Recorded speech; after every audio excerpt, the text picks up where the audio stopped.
प्रधानमंत्री नरेंद्र मोदी ने कहा कि कालखंड देश के लिए अभूतपूर्व है। देश के सामने कई चुनौतियां हैं। पूरी दुनिया मान रही है कि ये भारत का समय है, फिर भी भारत पूरी क्षमता के साथ आगे बढ़ रहा है। भारत के लोकतंत्र और इसकी क्षमताओं की सफलता कुछ लोगों को आहत कर रही है, इसलिए वे इस पर हमला कर रहे हैं। उन्होंने ये बात ऐसे वक्त की जब देश में लोकतंत्र की स्थिति की आलोचना करने को लेकर कांग्रेस नेता राहुल गांधी भाजपा के निशाने पर है।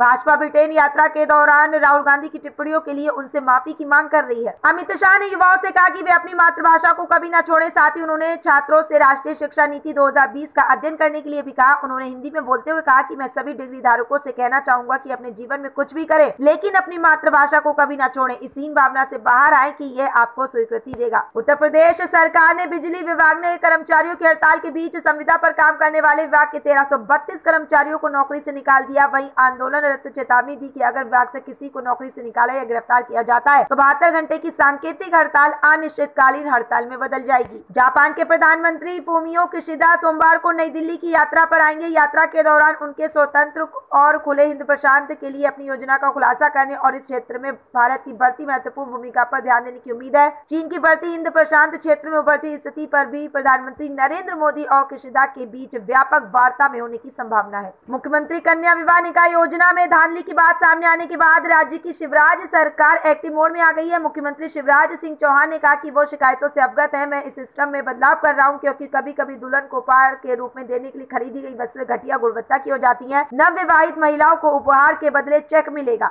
राष्ट्रपति डोनाल्ड ट्रंप ने कहा कि उन्हें उम्मीद है कि 2016 के चुनाव से पहले एक पोर्न स्टार को कथित तौर पर छुपाकर पैसे देने के मामले में मंगलवार को उन्हें गिरफ्तार किया जाएगा। उन्होंने अपने समर्थकों से विरोध करने का आह्वान किया। मैनहट्टन जिला अटॉर्नी लीग का हवाला देते हुए ट्रंप ने अपने ट्रूथ सोशल प्लेटफॉर्म पर लिखा, प्रधानमंत्री नरेंद्र मोदी और बांग्लादेश की उनकी समकक्ष शेख हसीना ने उत्तरी बांग्लादेश में डीजल की आपूर्ति करने के लिए 377 करोड़ रुपए के परिव्यय से तैयार पाइपलाइन परियोजना का उद्घाटन किया। इस परियोजना से खर्च कम होगा और कार्बन उत्सर्जन भी घटेगा। मोदी ने कहा कि इस पाइपलाइन से भारत बांग्लादेश के संबंधों का नया अध्याय शुरू होगा। साथ ही ये भी कहा कि भारत से बांग्लादेश को डीजल आपूर्ति 512 किलोमीटर लंबे रेल मार्ग से की जाती है। 131.5 किलोमीटर लंबी पाइपलाइन से असम से नुमालीगढ़ से बांग्लादेश तक हर साल 10 लाख टन डीजल की आपूर्ति की जाएगी। महाराष्ट्र में किसानों ने बड़ी जीत हासिल करते हुए किसानों की सभी मांगों पर राज्य विधायिका में विचार किया गया और जमीनी स्तर के अधिकारियों को सरकारी आदेश के क्रियान्वयन का आदेश मिल गया।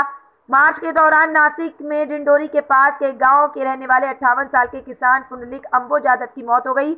यादव की मौत के बाद मुख्यमंत्री एकनाथ शिंदे ने मृत किसान के घर वालों को 5 लाख रुपए मुआवजा देने की घोषणा की। सैफ जूनियर एटीआर की फिल्म में विलेन का रोल अदा करेंगे। फिल्म का नाम एटीआर 30 बताया जा रहा है। मुल्तान सुल्तान को हराकर लाहौर कलंदर्स ने 1 रन से दर्ज की रोमांचक जीत। आखिरी गेंद पर जीत के लिए 4 रनों की थी दरकार। लाहौर कलंदर्स ने टॉस जीतकर पहले बल्लेबाजी का फैसला किया।